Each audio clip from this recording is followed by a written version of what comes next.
Welcome to the Alchemy of Business Show with your host, Steve Rodgers. The Alchemy of Business Show is a podcast that mixes practical, actionable business solutions with soulful insights for anyone seeking deeper meaning in their lives and greater success in their work. Steve will be featuring purpose-driven leaders from all walks of life and getting insight into their journeys from failures to triumphs. So tune in to transition, transform, and evolve in every dimension of your business and life. And now your host of the Alchemy of Business Show, Steve Rodgers. Hello and welcome to the Alchemy of Business Show. We are so thrilled that you are here, whether you are watching this or you're listening to this. I'm not sure how you got here, but thank you for being here. We have a very deep, intense, powerful show for you today. I'm just so honored to have this guest that I recently met through some of the work that he does. I'm going to explain that throughout the show. But we have a gentleman here who really has put his heart and his sleeve of work into the world, meaning his heart on his sleeve, extending his talents and skills into something that's a very, very important topic about following your craft, your art, your gifts, and also carrying a message with some of the issues that we have in our lives with challenges, whether they be mental, physical, spiritual, whatever it might be. He's got a message today that probably affects you or someone in your family that you love. And so our gentleman that is with us today is across the world. His name is Mr. Pietie Beyers. He's an actor, a podcaster, and a creator. He also does some music. I've seen him play a few stuff on social media, but he's a South African actor and he's a filmmaker.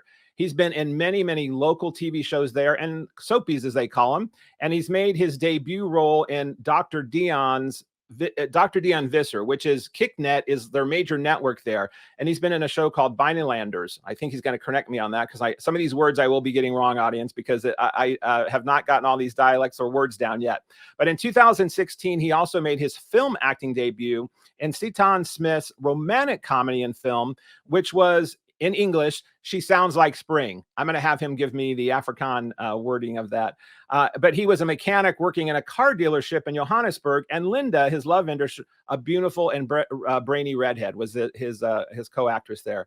He inspired his own life by inspiring himself to do work. And what I mean by that is he took his challenges and overcame and working his life of how to live with his own challenges with OCD and some anxiety that came from that in the mental health space. All of us can relate to stress and mental health and issues that kind of pile up. Well, it inspired him so much that he wrote a film and starred in it. And Skemerson, which is also in US titled Sun Cry Moon, caught my attention a few weeks ago. And I decided to watch this on Netflix. And I was so inspired by this film that he acted in that I was actually blown away. I was really moved by it. And I reached out to him on Instagram and said, wow, your work is amazing. Didn't know if we'd connect or not, but we connected, and here he is on my show. He continues to do his acting work and his work here around mental health. He does live in South Africa, and he also now runs his own podcast show. And that show is called Sola Paimar. He's going to correct me on that too. So without further ado, but he was well due a very good introduction. So Pietie Beyers, come join us on the show. Steve and your entire audience, I feel so honored to be here. It's lovely meeting you in person, even though it's over the seas and, in digital form. It's lovely to put a face to the kind words and the sort of generosity we shared over our DMs on Instagram. I feel very honored to be here. And as a South African, I'm proud of the movie and thrilled to be on your awesome show. So thanks for having me. Well, thank you, Pietie. Well, let's clean up some of my butchering of your language of these wonderful shows and films you've been in. So help me clean up for the audience. Give us a little bit of your own perspective of who is Pietie and what were some of these shows that you've been in that have led you on your acting career that were in your bio. And then I want to talk about some of the other projects you have going on throughout the show. But let's clean up what I butchered first. No, I think you did. I think your attempts were great, actually. So the language that most of these are in is Afrikaans. So South Africa has 11 official languages. Afrikaans is my mother tongue. English, I was in an English pre-primary school, so I'm pretty what's the word, bilingual. And then Zulu is actually the number one most spoken language in South Africa. And I've recently, like about 3-4 years ago, I started learning Zulu. So the Afrikaans words you were looking for, which you actually did quite well, the Afrikaans translation for she sounds like spring is sy klink soos lente. Then the medical drama is Binnelanders. And the other one, I think you did so well, I didn't notice it. All righty. Well, let's talk about how did you end up being a actor and now a producer and a writer? And apparently in your work that I've been looking at here, you do have this ability to do comedy, romantic comedy. You've done this deep, deep film we're going to be talking about. And you also have been on soaps. So obviously you have this ability that you were able to have a versatility in your acting career to date. And I'm sure there's way more you want to do that we're going to talk about. But how did that become this is my stake in the ground right now of what I'm going to do with my life? So let's talk about how that journey got started. Yeah, well, Steve, firstly, I really appreciate all the back-end research you guys have done. It's amazing. So very honoring. So my mom's actually an actress in South Africa. And there's that thing about like, oh, it's who you know. Look, my mom could never, she could maybe get me into a room, but she'll never be able to get me a job. So, someone can help you get into a room, but if you're not the right person for the job, they won't hire you. So I had to forge my own path. But having said that, my dad comes from a business background. He was in marketing for big companies all his life. My mom was into acting, and we used to often have actors over at our house. So I got used to that sort of creative, spontaneous, talking about emotions, working with emotions kind of space. So that sort of came natural to me. At high school, I think I enjoyed a bit of sport, enjoyed a bit of academics, enjoyed a bit of just not doing academics and just hanging out with my friends too much. Right. But then this play came about, and it was a comedy. So my first I auditioned for it. I was lucky enough to get a part. So my first real taste of it was in comedy. The Truman Show with Jim Carrey is one of my favorite. Yeah, that's one of my favorite movies. And the moment this sort of, that typical cliche of the bug that bites you, I did a theater show, and that sort of feeling of being so alive on stage and almost escaping my own high school insecurities for a while was very refreshing. And that's where it started. I fell in love with that, and it was almost subconsciously so compelling that I kind of didn't do enough of my maths homework anymore, because I think I knew the path that I was on. Mm-hmm, mm-hmm. Yeah, you knew. Well, and some people are lucky enough to know that early in their life, that they go, this is something that grabbed me. I'm passionate about it. And, much of success is having that burning desire for something greater than yourself, something higher good that you feel you're called to. Because then they say, if you can find something you love, you never work a day in your life. It does. You have to put in the effort, but it's something that is fueling you. So you obviously been lucky enough to find that. So I applaud you in that. And I did not mention your mom early in the bio or anything, because I know how sometimes that is about being in the shadow of that. So let's give your mom a shout out. Just since you brought it up, I wanted to let people know who your mom is. And I know she's done very well in that field as well, in her country too. Well, I'll send her on this podcast. She's going to be elated to know that she's on the Alchemy of Business. So, Susan Beyers, Mama, ons is lief vir jou. Jy's a legend. I was just telling her that we love her. She's a legend. Happy to also have her here in spirit, Steve. Well, that's wonderful. Well, always got to give Mom a shout out. That's for sure. Yeah. Well, let's talk about this acting thing. You mentioned your dad being a businessman, and you mentioned obviously you were around the craft and skill from a young age. And I was noticing on one of the shows that I did observe on a podcast you were on, you were talking about even during COVID, how that affected the film industry, how that affects looking for jobs, taking risk and going from one show to the other and figuring out, are you on one season or are you on 3 seasons? And so it got me to thinking, as much as people realize that being in music or acting or in filmmaking seems like so glamorous and so cool, and like, once you're in it, you got your foot in the door, boom, it's like this. And you were pointing out on this podcast, it's hard work. dressing up, showing up, prospecting. So it made me think and realize again that entertainment and using art as a craft to move people still has a very much business side, specifically for producers, for people that have to get funding, as you did for your film we're going to talk about. But how did you learn to adapt the understanding of business from an acting side into your crafts to be able to make a living as an actor? So can you talk to me how you merge being an artist in with the business side of making this your craft and how you make a living? That's a great question, and obviously very appropriate on this podcast. That took some time. In retrospect, I wish I did a bit more of my maths homework, because, you know, I recently heard someone saying it's called show business for a reason, you know, and business is 50% of that phrase. I think I started like bright-eyed, bushy-tailed, you know, hopeless romantic artist. You start with those dreams, and then quite, you know, it doesn't take a lot of time for you to be hit by realities like, I need to pay my debit orders, I need to pay whatever, you know. And then there's like, oh, okay, there's a job part to this, and it's not just romanticism. And I think it's a very healthy realization. We do live in a monetary world as well, and I think it's taken some time. I've learned from other producers. I'm lucky enough to have friends in different fields. I've got a friend friends who are in finance, you know, in law, in wherever. So I try and almost, like, there's this book, Steal like an Artist. But I kind of try and learn everywhere I go, you know. And the business part is something that, Steve, really, I listen to podcasts like yours. I listen to different podcasts. I read up. This is still something I'm learning. So it's a work in progress. Got it. Well, I want to jump into some of the film stuff that the reason I connect in just a minute, but staying on that tune on a minute on the business side.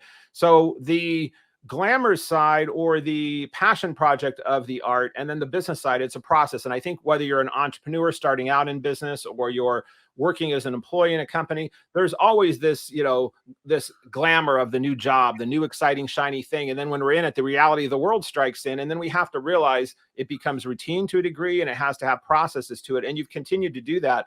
But from other actors who view you from outside world looking in, you've had some good breaks that you have created for yourself because you were good at what you did.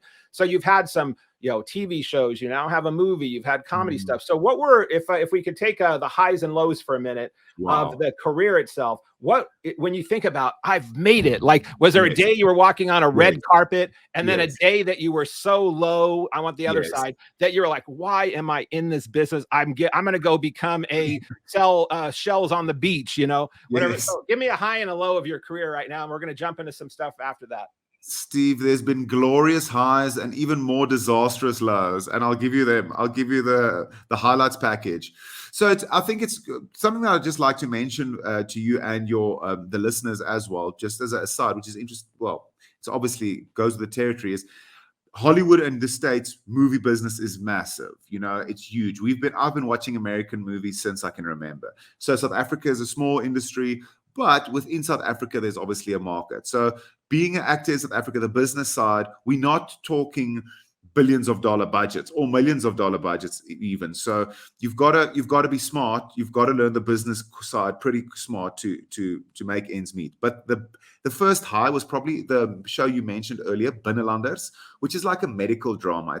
It's similar to something like a Grey's Anatomy. And I played a young doctor on the show. When I got that break, that was like, for me, that felt like, you know, a young actor getting a part on, let's say, a Grey's Anatomy. Of course, Grey's Anatomy's scope is much bigger, scale's much bigger, but that felt like that. And so that was a high. I thought, I've finally made it. Everything's going to be beautiful, amazing. I actually had two sort of dreams I wanted to manifest, to sound a bit esoteric for a moment. But the one was getting a job on Binnelanders, and the other one was finding which is now my fiance, getting together with her.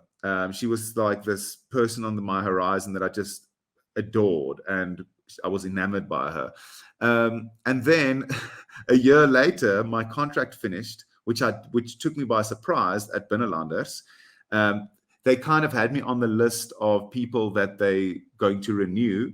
And then I think I felt a bit blindsided. I don't think they did anything wrong at all, but I didn't expect them to stop my contract there. And then that took me, I have to be honest with you, that took me on quite a deep journey. It felt like a being dumped. It felt like a big rejection, like a professional rejection, and felt like a failure, even though they didn't see it like that. Actors come and go on shows all the time. Right. But for me, it had that feeling to it. And that, interestingly enough, I even moved up to Johannesburg from Cape Town for that. And that my girlfriend at the time, now my fiance, she moved up. She's a doctor. She started working here in Johannesburg. And then my OCD, actually, just to tie into the Skemerson that we're going to get to now, Sun Cry Moon, is my OCD has always been there since like grade 9, which I think is like junior year in the States. My OCD's been lingering around all my life, but after this professional rejection, spending too much time on my own before I got the next job, the mind can be a dangerous neighborhood if you spend up too much time in there unproductively. Yes. And one thing led to another. But so there were some glamorous highs and even worse lows. And when your fiance, then girlfriend, being a doctor, did she give you tips for your show since you were playing a doctor? There was actually, yes, great question. There was a story. I should have actually had it here. It's somewhere here in my room that actually has an article that says, Pietie and Anneke plays doctor. And doctor, anyways, we won't go into that. But yes, she actually did. There was she showed me how to, an actor with an injection in your hand is actually quite a clumsy thing, if you're me at least. So she gave me some tips. Well, that's the art of being an actor. You have to make it look like you could really use that needle or cut somebody open. I'm always fascinated by that. Yes. Well, let's jump into that topic of, you mentioned OCD.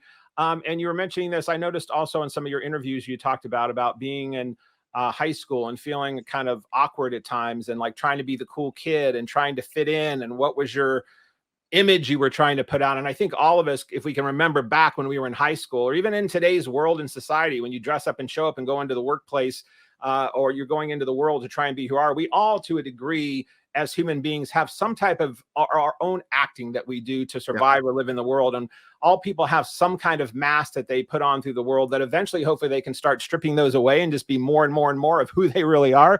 But it's not uncommon. But that does cause sometimes stress and anxiety.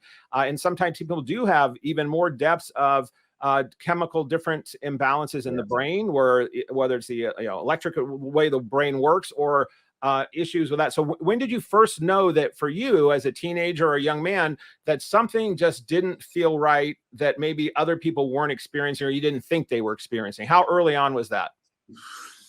Steve, I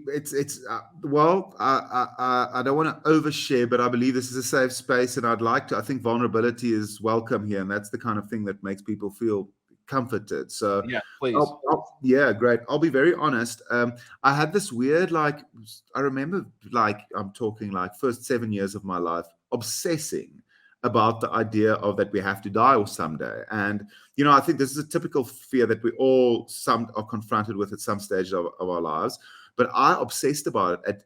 At night, I wouldn't be able to fall asleep because I would have this feeling that if I need to imagine what infinity feels like, so that I can now make peace with it while I'm on earth, so that I'm ready for it when I die one day. And I know that sounds like irrational to think of, but it is irrational. OCD is irrational, but still the feeling is real. So the conviction is in the feeling. I then, in my high school years, early high school, I had a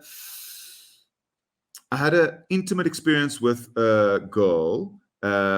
And I think I was kind of pretending to be more advanced than I was, and I put a lot of pressure on myself, and I had a bit of anxiety attack because I sort of pretended to be something that I wasn't, and that typical sort of performance anxiety, blah blah blah kind of thing, and And that struck a chord. You can think now, I mean, standards, high school guy, trying to be cool, getting anxiety attack with a girl, like that's not very masculine. So that, and then I started obsessing about that, and that really hit a nerve. And then like for years, I would obsess. I would almost get like rituals, what they call compulsions, like rhymes, tell myself certain stuff to feel at peace. And I realized it had a very irrational quality to it. So I went to see a psychologist at some stage in high school. Luckily enough, my mom and them were open to it. I mean, I don't think at school, and this is often the sad thing, which is so important that we speak about it, because I think some people at school, we don't advocate, or we don't market our secrets. We are protective of our secrets. So I looked like a normal kid going about my thing. I might have been a bit, maybe a bit arrogant or insecure or whatever. But as far as mental health goes, I don't think people would have questioned anything. He's a normal guy, whatever. But it's inside. That thing never stops. And then it grabbed onto different themes as my life went on, and it would, like, for years hit me on some themes. Even just before we did this podcast, Steve, there were like OCD things lingering, and I was considering, must I do a compulsion to just feel calm? And thankfully enough, I didn't do a compulsion. I've grown a lot. But yeah, I think all of us, I mean, next time we speak more about your life, but we all, as you said earlier so appropriately, we all have our challenges. Yes, we do. Well, and I thank you for being so real and honest about that. And I know in some of the interviews you did, I knew that you were as well. But in the film, where it is partially autobiographical, has an autobiography format to it, because we're going to talk about, it really is. I mean, the reason I was so moved by the film, that we're going to show a clip up here in a minute before we go to break, because we got a break in about 3 minutes, and audience will be coming back and having a lot more with PT, and we'll going to be making this a 2-part series, because there's so much for us to cover. So awesome. We'll make sure that we're going to be able to cover these topics that are so important. To me, I have in my own family, I have members of my family that have struggled with different issues of challenges and mental state. And I've been in my own life, I'm sure I've had different bouts of early on depression or various things that I've been lucky enough to overcome in different ways. But I wouldn't say that I fall into that category diagnosed wise. However, my son, my wife, other people that I know are clearly have been in that category. And I have done counseling and therapy over the years, because I believe in it, for marriage, for a relationship, etc. But everyone listening on the call here, I can imagine that either you, your spouse, your partner, your brother, your sister, your mother, somebody you know has been challenged with mental health issues that this show I know will help. So please listen in further on the show. But what we're going to do now is we're going to, PT, if you're okay, I want to, before we go to the break, and I want to come back and pick up further on your topic here about going from a young man where you had this and it was inside your head and not a lot of people maybe knew about it, but you knew about it, and you knowing about it affected decisions and choices you made, and applauding you for reaching out to your parents and to get also help, that someone who could help you through the therapy piece. And it doesn't go away. It just helps us to manage how to have our life form with that. So the film is like, wow, it's like a brick upside the head of like power of seeing the realness of that come to life. So let's take and show Sun Cry Moon here. And is it pronounced Skemerson in Afrikaans? Yeah, that's very well pronounced. Skemerson, yeah. Skemerson, okay. So Skemerson, but in the US where I saw it, it's Sun Cry Moon. So yes. Our engineer here, Noel, is going to show a clip, and we're hoping that the audio and video work. If not, we will make sure it does. So please enjoy Sun Cry Moon clip.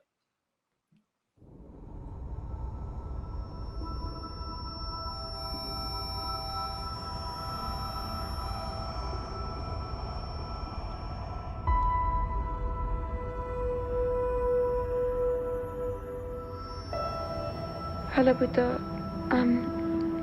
Ek wonder net of jy okay is. Ek het gehoor jy's nog nie terug by die werk nie, so ek weet jy het iemand gaan sien. Ek is so trots op jou. Solank jy net jou pille drink, nee. Laat weet asseblief as ek jou net kan help. Boetie, waar is jy? Laat weet net iets. Ek worry oor jou. As jy nie binne die volgende 2 dae iets laat weet nie, kom soek ek jou. Ek gee nie om nie, ek vlieg oor see as ek moet. Onthou net, jou skuld is 'n leenaar. Stop. Waarom dra jy so swaar?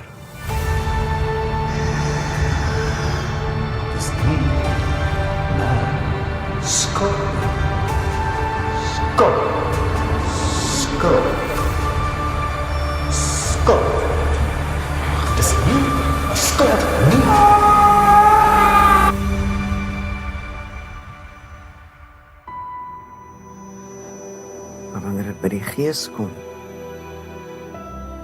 dan raak mense huiwerig. Almal is vol pyne en foute. Ek sê altyd, daar's altyd hulp en daar's altyd hoop.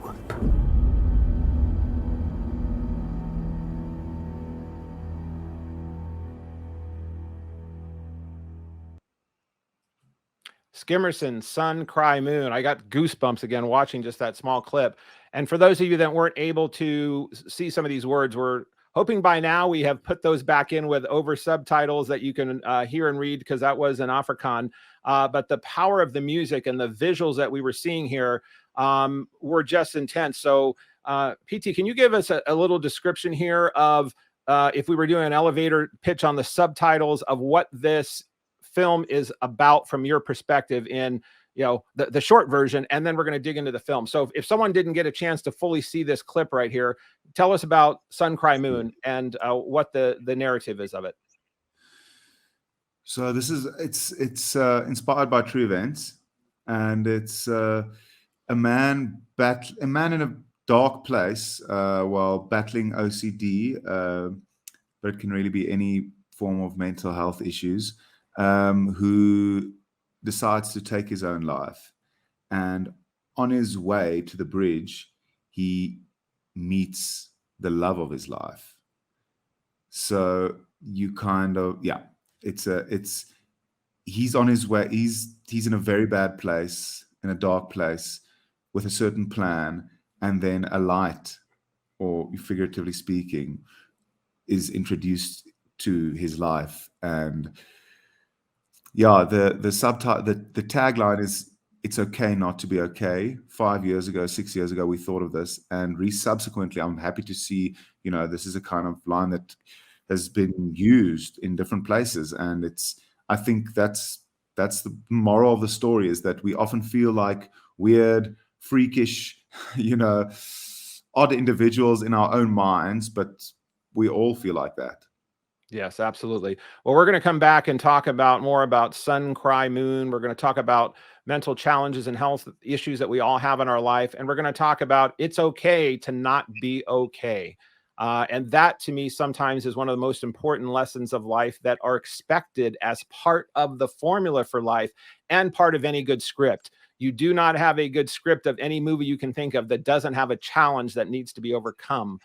So brilliant on this, and brilliant taking your life in visual form here. And I want to talk about what it was like to have to raise money for a film, writing a film. The actors that you brought in were brilliant. So we're going to talk more about that after the break. So please come back and join us on the Alchemy of Business, talking about following your passion and finding out how it's okay to not be okay and still go on and do wonderful, great things in the world. We'll be right back.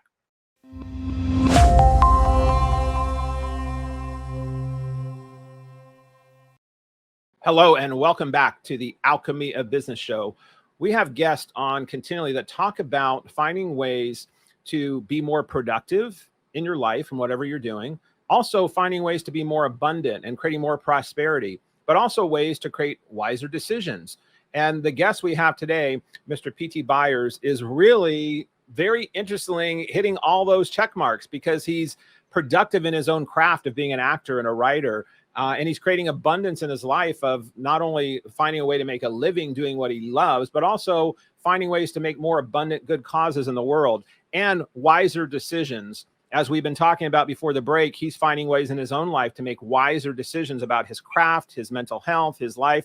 So, Pietie, thanks for being so vulnerable and checking the boxes of why we're doing the show in general. So let's pick up where we left off. We showed a clip from your film Skemerson, Sun, Moon, Cry. And this film, as I was telling before the break, really, really did touch me. I've recommended it to my wife who's watched it. I've recommended it to my daughter. I've recommended it to friends. I think I did a post about it. And it just, sometimes you see films or you hear a song or something and it just, you're like, I don't know why that grabbed me so deeply, but this one did. And so when you thought, I'm going to write a film, you've been in films, you've been an actor, you've read a lot of scripts, I'm sure. So tell me about how this came about, that you felt bold enough, brave enough vulnerable enough and ready enough at this point in your life to write a film that was so personal and so raw and real? When did that start, that first thought?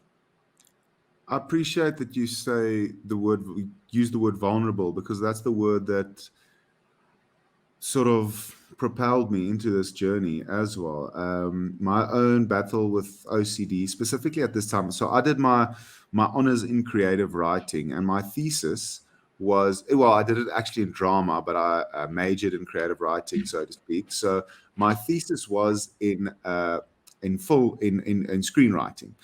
So at the time, I've been acting. This is now about 5 years ago, and this was now after this Binnenlanders. If you've listened earlier, I went through a bit of a professional rejection or a disappointment, and I was in a tough space myself mentally. My OCD flared up, and I was posting some things on Facebook every now and again, as we do. You know, I would say someone that wears my heart on my sleeve, sometimes almost too much. And I would write something on Facebook every now and again, and I would see the reaction I got on when I would share something about my health state, and it wouldn't necessarily be something that is asking for attention. It would more just be like almost like a motivational message. But I think if you on the receiving end, if you read it, you can see that the person who's writing this might be going through some challenging things. And then I started getting direct messages on Facebook of people that said like, wow, thank you for opening up about this. I've got my own challenge. And I saw this appetite for honesty and vulnerability and sharing of things that we often hide because we feel ashamed. And there's some stigma around weakness, you know, there's sort of a thing about like being honest or being vulnerable is weak. And it was actually the inverse was, I found to be true, that it took a lot of courage to be vulnerable. It's quite scary actually at times. So I was sitting there with this degree in screenwriting, or not screenwriting, but having had this sort of education, and I had this burning desire to share something that might make these people that are reading my Facebook statuses on a bigger scale feel less alone. Because when I go through my OCD obsessions or compulsions, it's a deeply, deeply alienatingly lonely place. And we all know loneliness from different angles, in different ways, shapes, and forms. And it just can be very disconcerting and horrible. And I've wanted to write a mood film. I know it wouldn't be something, and I'm so glad, Steve. I'm so appreciative of the things you say, because as you said at the start of this podcast, we just breathe, and you said you hope the podcast lands with the intention that it's been given with. And same to this movie. The way you received this movie, those emotions are the way that I was sitting there in our little flat here in Johannesburg, you know, very unglamorously sitting, typing away on some story that feels so compelling and truthful and real and raw. And I'm so glad, because the way you perceived it and received it is, what I've only could have wished for. Well, I do thank you for that. And I do believe that we all get messages when we're ready for them, when we need them, and when the universe knows that's just at the moment. I could have skipped over that movie and kept scrolling through the TV and just missed it, maybe seen it at some other time. But that day, that night, and as I mentioned to you on Instagram, my mother-in-law had just been put into hospice. And they didn't think she was going to pass or die, but it was pretty serious, and they were putting in a hospice. And so when I reached out to you, this film is not, when viewers watch this film, and hopefully they will, because it's going to be impactful. It's not only about mental health and you, the character yourself, contemplating suicide, like to the little point of being on a bridge, but you have such beautiful other actresses. I want to talk about how you did your casting in that, who just by a sheer act of something that day changed the trajectory of your decision. And I don't want to give the film away, but it's also a film about life and death, and how life and death is viewed, and what our perspectives of our life and death. And so at that time, when my mother-in-law, they were wondering, wow, she's gotten worse than we thought. Wow, she may not make it. And she since has passed. She passed away on last Monday. And my wife's mother, and I've known her for 35 years. So she's like a second mother to me. And so the processing of that in how I see all of our family processing their own grief right now at different levels in different ways. And that's why I've recommended the film to them to view, because it's got so many messages, messages of life, death, mental health, love, change, hope. All of those things are in the film. So you got that on paper and you got it translated over into this film. And then it comes to the point, okay, wow, I'm done. I think I've got a finished product. How long did it go from sit to write to finished product? How long was that process? Faster than I think it usually takes, and that was probably because I had and Steve, excuse me if I'm sounding spiritually pretentious now, but it's I did feel I can only equate it to what people say, they were channeling, or they were just, they were felt called. I can't prove that, but what I can say is once I sat down, I was almost it was almost an abnormal determination and energy that I felt to finish the script, to know exactly. I knew I wanted this the location, the most of the movie, to be set in an area of South Africa. It's called the Tsitsikamma, which is absolutely beautiful to me. And that I grew up with. The photography is unbelievable. Videography is amazing. Absolutely, there's sort of almost violently beautiful images with a ocean and this sort of forest, it's just incredible scenery, and so that up until when the movie actually came out in cinemas in South Africa, starting to write it was about, I'd say the whole process was maybe 2 years, which for a movie is quite short. From inception of the first word being typed on a screen, as I said, this bridge here. So yes. This is in that bridge is like so stunning. Had you been to this bridge before you filmed and you knew about it in a different way, and that was why you wanted this and part of some of this? We're talking about the cinematography, the locations, the feeling you had. And then I want to also talk about your image of your body. But this bridge that you're talking about, the locations, yes. Is this that place you were talking about that you just mentioned?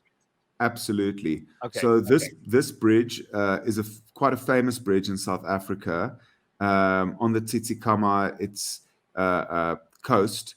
And it's unfortunately got it's spectacular visually. It does have a history of people committing suicide there. And it's also I think the highest bungee jump in Africa or something. So there's almost a haunting. It's got a bit of a haunting reputation, but in both good and bad. Yes. So yes. Which was a great representation of life, because I saw that in the film. People will see that there were people there that were going to go bungee jumping, which is about thrill, excitement, wanting to feel more alive, more vibrant.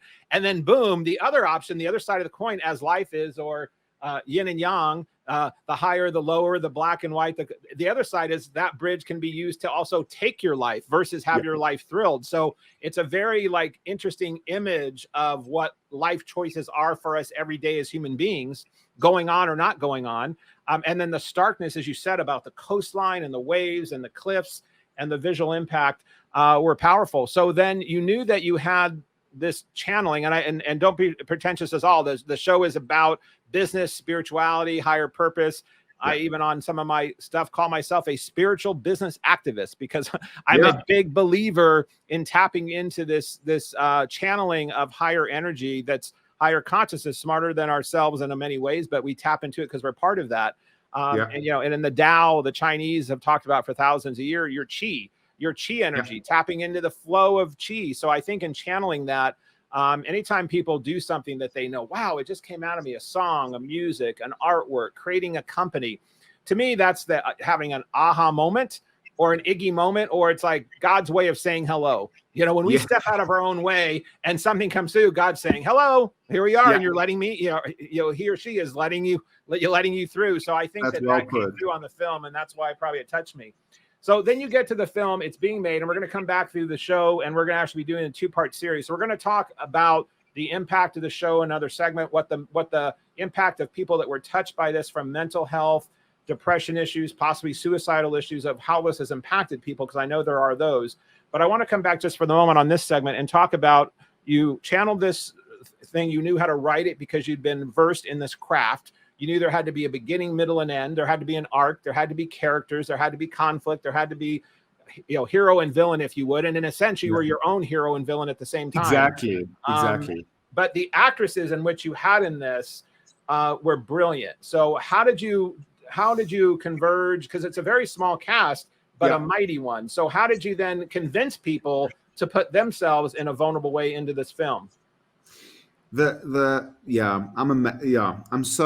just so nice speaking to someone who absorbed the film as it was intended. So if I'm getting goosebumps or if I'm blushing, it's because I think God might be saying hello.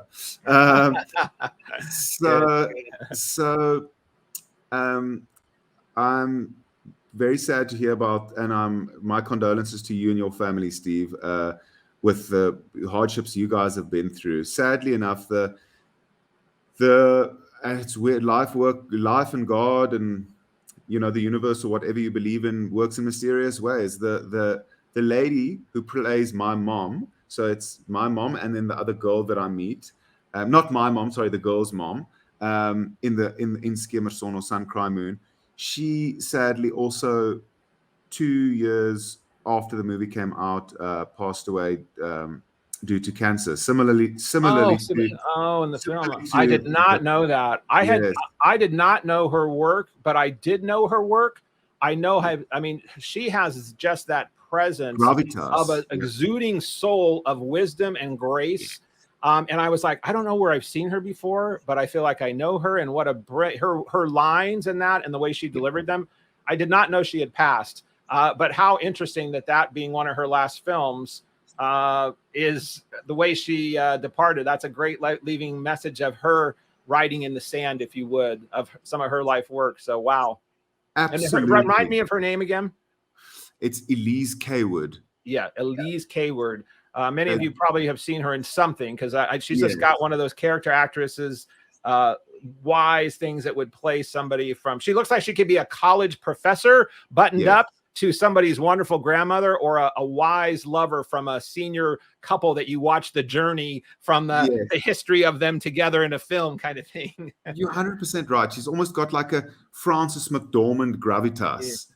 And you're 100% right. I think she's done quite a bit of international work as well. So viewers might recognize her. And just to make it so a full circle, it's really weird. I think God definitely might be saying hello because of your messages.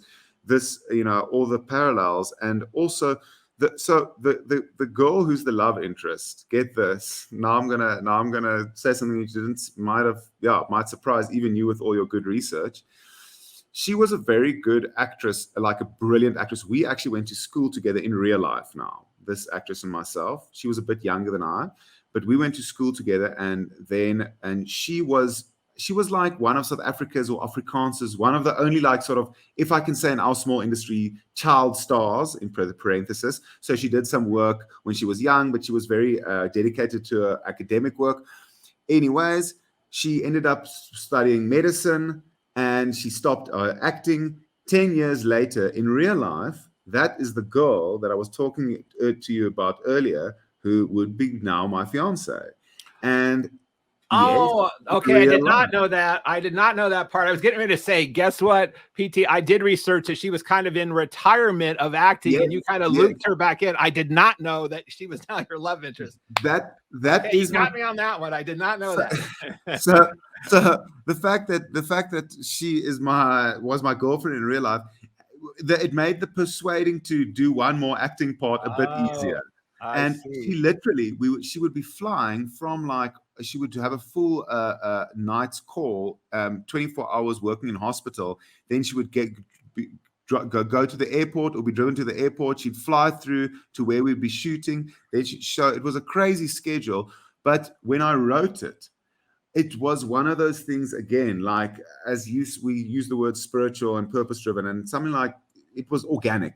It felt like, as I was writing it, the actress Elize Cawood and my now fiance Anneke Weidemann, it came to mind so vividly that I knew it was almost non-negotiable. It felt like we can audition for this, but and then as it moved along, I started writing for them with them in mind, because I knew these are the perfect people for the role. They're going to bring the authenticity and that rawness. Well, I did not know that piece, but it makes total sense now, because the movie just fits together like a tapestry or an organic puzzle of, you could tell that it was just, it felt literally like stepping into viewing someone's life in a virtual voyeur experience, and almost feeling like you should turn your head a little bit, like, oh my God, this is so intense and personal, because it was like so raw and real. And then the film, when it opens up, I mean, there's some scenes of you, and it's also in the trailer that I think Noelle was showing there earlier, where you are like skin and bones, like the character, the pain that was exuding through you and what you were sharing in your voice, your yelling, and then your physical body. You had to really work to get, because you don't normally look like this. I mean, you're a fit guy. It's not like you're a fat guy. And you had to, but to get down, I think in US pound, I think it was like 30 pounds or so you had to lose. So how did you realize that was so important for this scene or this character and this thing of doing the work for that? So, and I'm very glad we're doing a 2-part series, Steve, because I think we might dip into the, some more of the mental health things in the second part. And just to touch on that now, on that side of it, it would be, I would sound like I'm definitely not, this is not a cry for help being on this podcast. I'm so honored to be on this podcast. At the same time, I will be honest. So the amount of mental turmoil that OCD has put me through has been, it's almost like, somebody once described it as, it's like you are starting a trial, you're in court, you have a lifelong trial, and just before you start the trial, the judge says, listen, whatever you do, whatever happens here for the rest of your life, you are already found guilty. Let's start the trial. So it's like a mental torture. It feels a bit like a prison at times, but I'm much better. I'm very happy and grateful to say. But I knew that inner torture, that inner pain can manifest in different ways. We've seen OCD being depicted on movies and in books and in life, more stereotypically in ways like checking light switches or checking taps or checking car doors, which are all physical manifestations of how OCD can present itself. But it can also be more subtle, and that those physical compulsions are all a result of inner processes, So I wanted to show because it's a visual media, movies, film, I knew that, okay, I'll be able to translate the inner turmoil through the storyline, through the music, through the visuals. But just because we are also visual creatures, I know stopping eating or obsessing about what you put in your mouth is a certain way how OCD can manifest itself. If you have a obsession about, I shouldn't take in this amount of calories, or whatever the irrational obsession might be. And I knew from the moment go, when the first time you see this character, you must know something's not right. Wow. Powerful, powerful stuff. Well, as you mentioned, we are definitely going to be doing a 2-part series on this. There was just way too much content to cover. So we're going to have to be coming to an end of this segment in just a few minutes. And we are going to come back on the next show in part 2. And we're going to dig into on the mental challenges that are facing any of us out in the world today. Then what can you do about it? It's one thing to visually know about what the pain is, and to have, as Pietie was so expressing so well, that people feel shame, people feel vulnerable, people feel like they're alone, people feel like that they that it's being weak if I, and that's very, very common in also addiction. My wife specializes in the addiction space. She helps women with addiction and runs sober living houses for women. And she's been sober for 12 years and I've been sober for 19. So I know when I was going through my own alcoholism at its peak and I was still a functioning high level alcoholic of suit and tie and, all of that stuff. But behind the scenes, I was feeling like my soul was just being chipped away and chipped away and chipped away, and afraid who was going to know more about it before I could have my next drink and still show up at the meeting the next day and make sure I was not too hungover to be able to perform in a way that I could still be a high level executive. So I did not have OCD, but I know that feeling of ashamedness and feeling vulnerable and feeling alone. So having these mental challenges that we all have as human beings, it's part of the human condition. You cannot be on the planet and not have some kind of the thing that we term as weakness in society. That is our opportunity to higher meaning, to higher purpose, to growth. So your film really brings that to light. And I wish we had more time to really keep going right now on it, but for sake of the listeners, we cut this up into 2 segments of shows. So, and we were going to do a fun segment on something that our guests, if they've listened before and viewers, instantly interesting Instagram, but we've gotten so deep on these topics, we're also going to have to push that into segment 2 as well, PT. But that shows some of the other things you do in your life with shows you've been on, journeys you've taken, trips you've taken, work that you do. But I want to come back for the listeners, knowing that we're going to be coming back on this second show, talking about your craft as a business. How do you raise money for your vision project? Whether you're studying a tech startup or you're running an app or you're running a film, there is a process to making your dream come alive. And how do you stay focused on the tough days of staying focused on your dream and still making it materialize?